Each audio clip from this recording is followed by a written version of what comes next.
Do you wake up at night a lot? You know that phrase, sleep like a baby? Tonight we're going to talk about how to sleep through the night.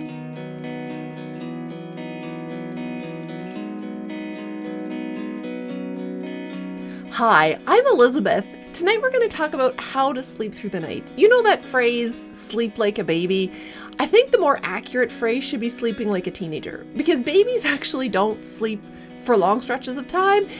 Even if you've never had a baby, you know that they wake up a lot at night. Well, that's not far off from what a lot of us do. So maybe after you watch this video, you'll be able to go back to not so much sleeping like a baby, but sleeping like a teenager. So first of all, if you're someone who sleeps through the night soundly, this video is not for you. Wonderful. I'm so glad and a little bit jealous. But if you're someone who wakes up often during the night, stay tuned. We're going to talk about why that is and what you can do about it. If you're still here and you are someone who wakes up frequently during the night, I'm going to go out on a limb and make a little guess that the most common time, if you watch the clock when you do wake up, the most common time that you wake up is between 1 a.m. and 3 a.m. Now, I've pulled that trick on a few people before where they look at me with their jaws on the floor thinking, oh my God, do you have a secret camera watching me sleep? And no, I don't. The reality is that that's a really actually common period for people to wake up in the middle of the night, and I'm going to talk about why. But before we get into that, I just want to look a little bit at what wakes people up in the middle of the night and what is preventing people from sleeping through the night. So top of mind, obviously, is disturbances. Maybe you have kids that are waking you up at night. Maybe you have a partner that snores really loud. Maybe you have a dog barking or a pet trying to get into the room. Whatever it is, disturbances to our sleep are pretty common. Some people are better at sleeping through them than others. Some people are better at returning to sleep after disturbance than others. So for example, if you have a kid screaming from a nightmare in the middle of the night, it can sometimes be hard to kind of calm yourself down after that maybe adrenaline rush that came along with those screams for yourself. So disturbances are really not a lot that we can do about them, unfortunately. If you have a partner that snores, maybe wearing earplugs to bed, or maybe even sleeping in separate beds or separate rooms can be helpful. Maybe going to sleep before your partner so that you can get into a sleep before they come to bed and start snoring. You know, as much consistency as you can with kids. There's really only so much that we can do about disturbances, but that is one of the reasons, one of the things that wakes us up at night. Another thing that wakes people up at night is a trip to the bathroom. So not uncommon to have to get up at night to go use the washroom. This is typically tied to a lot of fluid intake, right? I love the thought and the idea of recommending teas before bedtime teas. There's so many wonderful herbs that can help calm you and put you to sleep. But the one thing that kind of prevents me from recommending them all the time is the fact that I don't want you to disturb your sleep by having to get up at night to use the bathroom.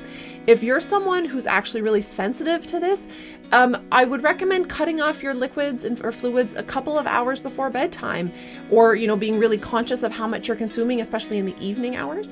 So just watching your fluid intake can help to prevent you from needing to get up to use the bathroom in the middle of the night.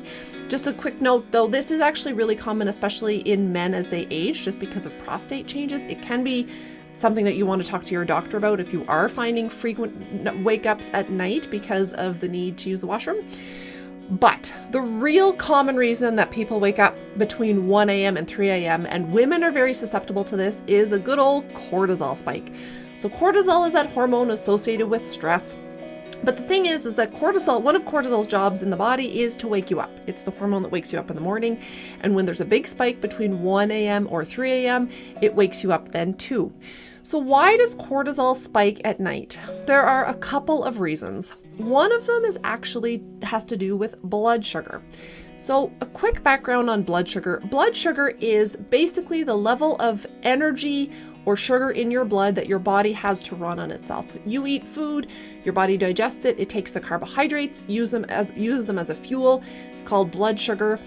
Simple carbohydrates, which would be things like sugar, easy to digest, like white breads, white rices, treats, baked goods, all of the tasty stuff. Simple carbs make your blood sugar kind of spike and then crash.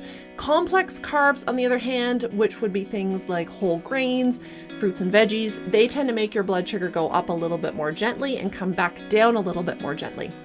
Now, what we're aiming for generally throughout the day is a relatively calm up and down, not looking for the spike in the fall and the spike in the fall.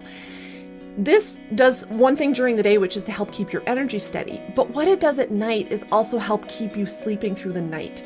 So you really want to make sure that you're eating well to be able to sleep through the night.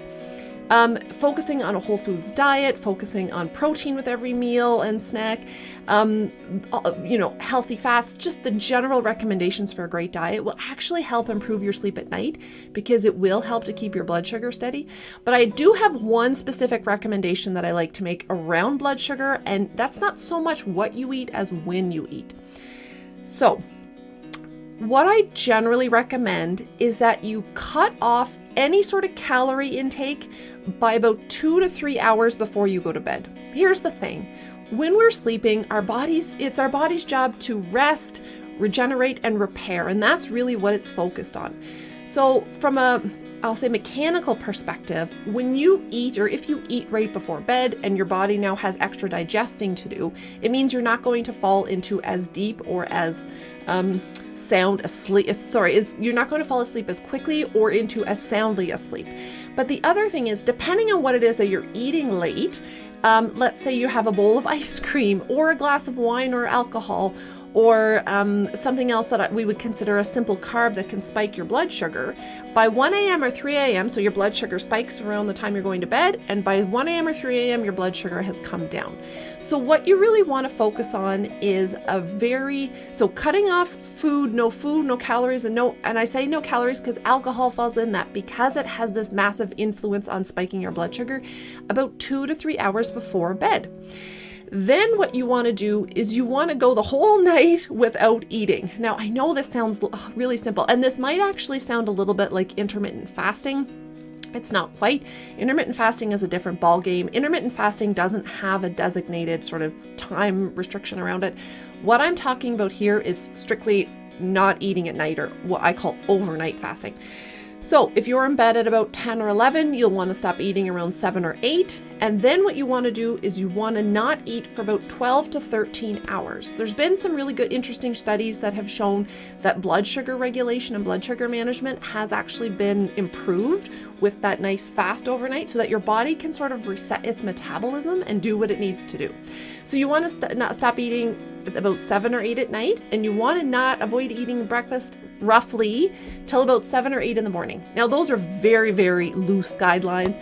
If you need to eat breakfast at 5 or 6 or whatever your schedule looks like, but those are the things, that's kind of the pattern that I recommend most people follow. And for sure, sticking to the 2 to 3 hours before, not eating before you go to bed. The other thing that ties this into blood sugar too is that your body actually isn't as good at dealing with carbs later in the day.